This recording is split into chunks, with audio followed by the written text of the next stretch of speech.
It was a warm afternoon, and little Sarah sat on the porch with her grandmother, surrounded by the sweet smell of honeysuckle and the hum of bees. Sarah loved spending time with her grandmother, especially when she told stories about their family and history. "Grandma," Sarah asked, looking up with her big curious eyes, "what were black codes?" Sarah's grandma paused for a moment, her wrinkled hands folding over one another in her lap. She looked out at the old oak tree that had been there since her grandmother was a little girl. "Well, baby girl," she began softly, "that's a hard story, but it's an important one to tell. A long time ago, after the Civil War ended and slavery was finally over, Grandma explained, our people were supposed to be free. But freedom didn't come easy.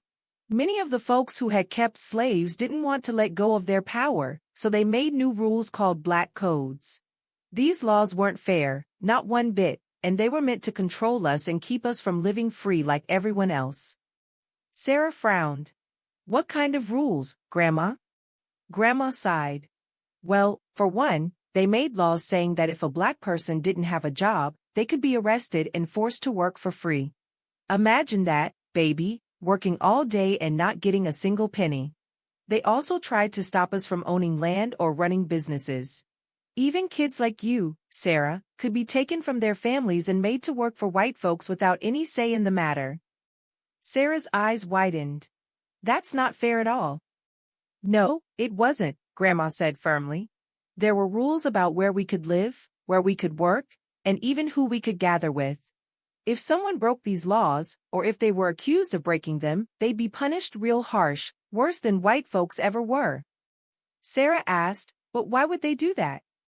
"Because they were afraid of what freedom meant," Grandma said. "They wanted to keep their power over us, and the black codes were a way to make sure we stayed poor and quiet. But our people didn't give up, Sarah.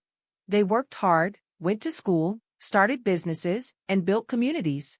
And they stood up to those unfair laws. By your ancestors not giving up is why you can follow your dreams today." Sarah knew she would remember this moment forever, a story of pain, resilience, and strength that lived in her blood.